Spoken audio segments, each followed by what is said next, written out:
the coming of Messiah. And all the future victories are associated with that person. Because Holy Prophet Muhammad Mustafa sallallahu alaihi wasallam prophesies, "Kaifa antum idha nazala ibn Maryam fiikum wa imamukum minkum." What will be your condition? How you will feel at that time? How happy you are going to be when the Ibn Maryam will descend among you and he will be your Imam among you. Mentioned in the book of Bukhari, that is the first book, meaning that nobody is going to come outside of the fold of Islam, but he will be the one person in the Ummah of Hazrat Muhammad Mustafa sallallahu alaihi wasallam. And in other hadiths, it is mentioned about him, Yuhjuddina wa yuqimu shariyata, that he will put a new life. The Islam will be just the rituals, but he will put a new life in the faith of Islam. And he will establish the Sharia. That is the person which thousands and millions of Muslims were waiting for 13th century. So he come and he will do it. But unfortunately, when he came, he was treated the same way as the Isa alayhi salam came. He was treated by the Jews at that time. Rejected him. Only a handful of people accepted him as that Messiah which was prophesied in the Torah. The same thing going on at this time, if you look in the history. But the victory is in the hand of the Prophet Muhammad at this time and this age. It's going to take time. As the first victory at the hand of Hadith alayhi salam came after 300 years.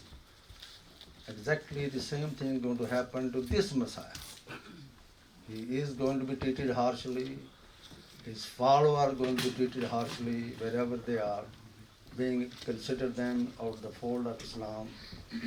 That is their understanding about Messiah, that being rejected all the time. Whenever anybody comes with the name of Messiah, he is rejected right away. As the Messiah Maud alayhi talks about in Tazkiratul Shahadatain very clearly that all those prophecies about Isa alayhi salam are being fulfilled in my personality, except one, that I was not put on cross. Everything else which they have done to Hadith alayhi salam, they have done to me. But because this is due to the Holy Prophet sallallahu alaihi wasallam, I was his follower, so they are unable to put me on the cross. Otherwise, if I was an ordinary prophet, they must have put me on the cross in the similarity of Isa alayhi salam. With that, now I hope all the members are here now. So we're going to go to the regular program. And the next, why we celebrate the Masih Maud Day. And I request Atal Olim Sahib to give us some light why we celebrate the Masih Maud Day.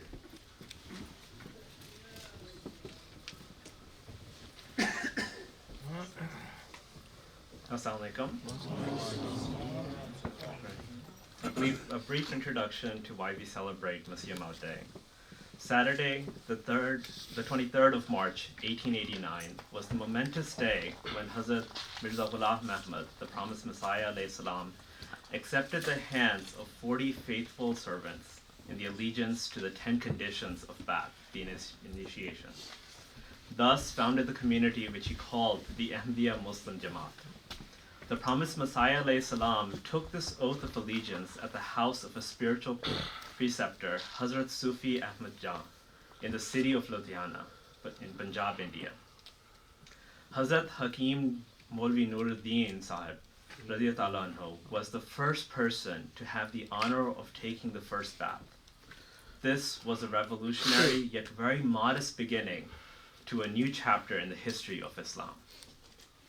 The Ahmadiyya Muslim community is the only Islamic organization to believe that the long-awaited Messiah has come in the person of Mirza Ghulam Ahmad alayhi salam of Qadian. Hazrat Mirza Ghulam Ahmad alayhi salam claimed to be the metaphorical second coming of Jesus alayhi salam of Nazareth, and the divine guide whose advent was foretold by the Prophet of Islam, Hazrat Muhammad Mustafa sallallahu alayhi wasallam. The Ahmadiyya Muslim community believes that God sent Hazrat Mirza Ghulam Ahmad alayhi salam, like Isa alayhi salam, to end religious wars, condemn bloodshed, and reinstitute morality, justice, and peace. Hazrat Mirza Ghulam Ahmad alayhi salam's advent has brought forth an unprecedented era of Islamic revival. He divested Islam of fanatical beliefs and practices by vigorously championing Islam's true and essential teachings. He also recognized the noble teachings of the great religious founders and saints, including Zoroaster alayhi salam, Ibrahim alayhi salam, Moses alayhi salam, Jesus alayhi salam, Krishna alayhi salam, Buddha alayhi salam, Confucius alayhi salam, Lao Tzu, and Guru Nanak, and explained how such teachings converged into one true Islam.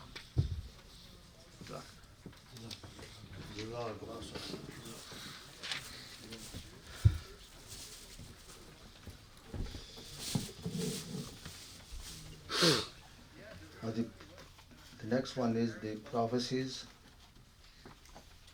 of a Messiah in other religion by Sayyid Awais Ahmad.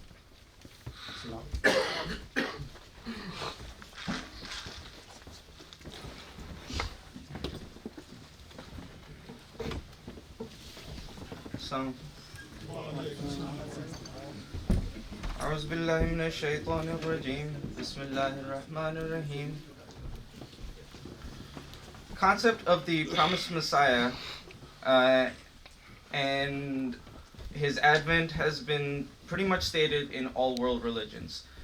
Reason and history bear witness to the fact that when darkness of sin overshadows the earth, when all sorts of transgressions prevail in the world, and evil is supreme, when the spiritual sensibilities are deadened and the earth is growing impure with immoral practices, when the love of God being numbed in the hearts of men and a poisonous wind begins to blow, the mercy of God then ordains that life should again be breathed into dead hearts and the earth should be quickened afresh.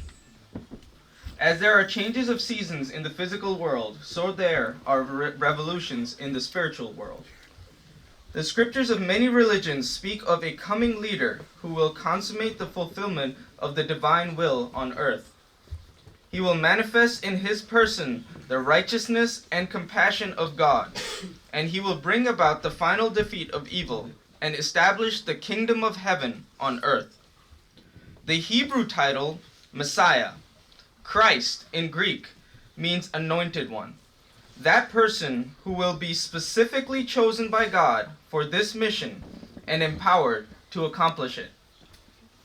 But while the term Messiah is specific to only a few religions, prophecies that a leader will come and accomplish such a mission are nearly universal.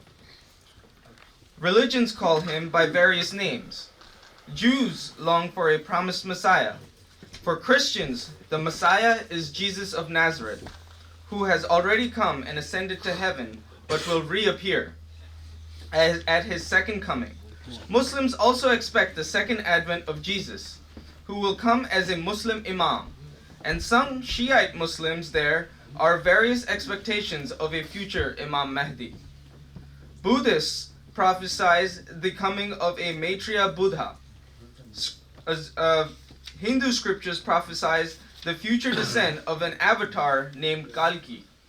Zoroastrian scriptures prophesize the coming of Sotian, and some Confucian texts speak of a future true man who will bring finally peace onto the world. In Luke chapter 21, verse 10 to 11 and 25 to 26, it states, "Nations shall rise against nations, and kingdoms against kingdoms, and great earthquakes shall be in diverse places, and famines and pestilences, and fearful sights, and great signs shall there be from heaven. And there shall be signs in the sun, and in the moon, and in the stars, and upon the earth distress of nations, with perplexity, the sea and the waves roaring, men's hearts failing them for fear, and for looking after those things which are coming on the earth. For the powers of heaven shall be shaken.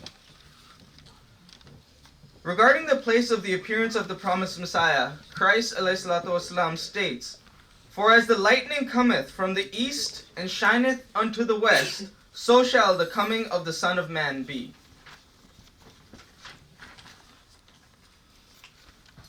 Condition of faith in the latter days has been described in the following words, in Timothy chapter 3, verse 1 to 5. "This know also, that in the last days perilous times shall come. For men shall be lovers of their own selves, covetous, boisterous, proud, blasphemers, disobedient to parents, unthankful, unholy, without natural affection, truce breakers, false, incontinent, fierce, dispersers of those that are good, traitors, heady, high-minded, lovers of pleasures more than lovers of God, having a form of godliness but denying the power thereof." The Jewish faith has a concept of the prophet or Messiah called Emmanuel. In the Old Testament or the Torah, there is a record of the visions of Daniel. "I saw in the night visions, and behold, with the clouds of heaven there came one like a son of man. He came to the Ancient of Days, and was presented before him. And to him was given dominion and glory and kingdom, that all peoples, nations, and languages should serve him. His dominion is an everlasting dominion, which shall not pass away, and his kingdom one that shall not be destroyed." The Zoroastrian believe that Zoroaster ﷺ would return in the form of Sosient, the new Persian Messiah, at the onset of their 12th millennium. That's around 2000 in the Common Era. The nature of Sosient is preserved in the following text. "He shall be the victorious benefactor by name, and world renovator by name. He is the benefactor because he will benefit the entire physical world. He is the world renovator because he will establish the physical living existence indestructible. He will oppose the evil of the progeny of the biped and withstand the enmity produced by the faithful." Another text describes the state of the world after Sosient arrives. "The victorious world renovator and his helpers shall make the existence renovated, ageless, deathless, unputrefying, uncorruptible, ever living, ever benefiting, ruling at will. The dead shall rise up, life shall prevail, indestructible. The existence shall be renovated at the will of God." In this text, an interesting point is the use of similar terminology as is in the Bible. Where the text says that the dead shall rise up, it means spiritually dead shall be reawakened, rather than the literal meaning of the world being filled with zombies. The Buddhists around the world attach great significance to the next advent of Buddha ﷺ as Maitreya. Prophet Buddha ﷺ is claimed to have said regarding Maitreya, "I am not the first Buddha who has come upon the earth, nor will I be the last. In due time, another Buddha will arise in the world, a holy one, a supreme enlightened one, endowed with the auspicious wisdom embracing the universe, an incomparable leader of man, a ruler of gods and mortals. He will reveal to you the same eternal truths which I have taught you. He will establish his law, glorious in its origin, glorious at the climax, and glorious at the goal in the spirit and the letter. He will proclaim a righteous life, holy, perfect, and pure, such as I now proclaim. His disciples will number many thousands, while mine number many hundreds. He will be known as Maitreya." Another record text expands on the achievements of the Maitreya to come. Listen attentively with one heart. A man whose spirit shines brightly, a man whose mind is completely unified, a man whose virtues excels everyone, such a man will truly appear in this world. When he preaches precious laws, all the people will be totally satisfied as if the thirsty drink sweet drops of rain from the heaven. And each and every one will attain the path of liberation from struggles.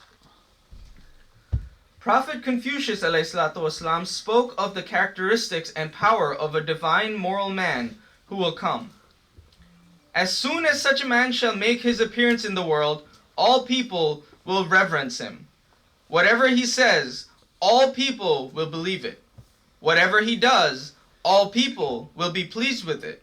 Thus his fame and name will spread and fill all the civilized world, extending even to savage countries, wherever ships and carriages reach, wherever the labor and enterprise of man penetrate, whenever the heavens overshadow and the earth sustain, wherever the sun and the moon shine, wherever frost and dew fall, all who have life and breathe will honor and love him. Guru Baba Nanak was a very righteous and holy man who indeed received revelations from God. His words are recorded and preserved in the holy books of the Sikh. The reign of the Mughals shall last from 1578 to 1897 of the Bikram era. Then a reformer shall rise. A time shall come in the later age when people shall cease to act upon their scriptures and observe no fasts or prayers. Jogis, sannyasis, Brahmacharys, Brahims would be labeled as gurus. Then a perfect teacher shall crush them all. Such is the decree of heaven, which shall surely come to pass. In the holy books of the Sikh, it is written, when Maharaj will come as Nakhalank, the sun and the moon will be his helpers. Hindus expect the reappearance of their Lord Sri Krishna at the time of the Kali Yuga. People in that era turn out to be greedy, immoral, and merciless. They freely enter into violence without cause and are unlucky and excessively covetous. In the Kali age, men will be afflicted by old age, disease, and hunger. From sorrow they will arise a depression, indifference, deep thought, enlightenment, and virtuous behavior. Then the age will change, deluding their mind like a dream by force of fate. And when the golden age begins, those left over from the Kali age will be the progenitors of the golden age. Thus there is eternal continuity from age to age.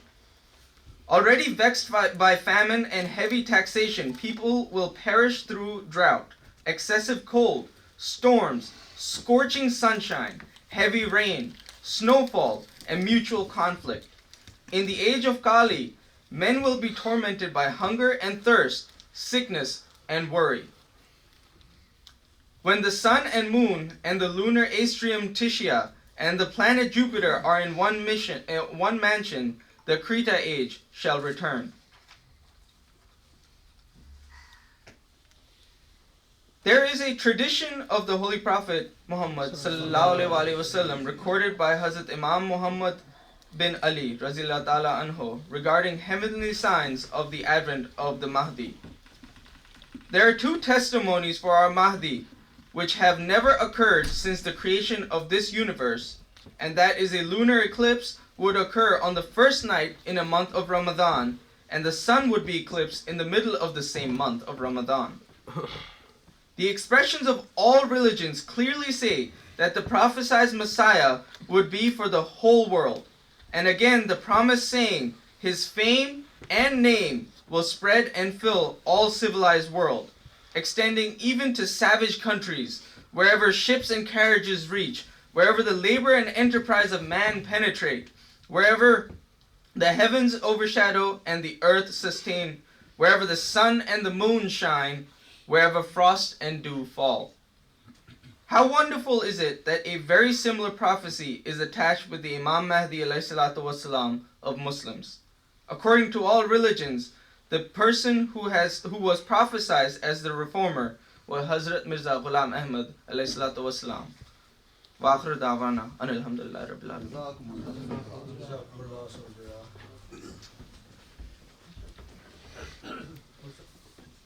Now the girl knows The that girls know, right? But the Nazam, Yeah, they have a mic over yeah, they're ready. Okay. now we're going to have a poem by the Nasurat, Ania, Tania, and Maha.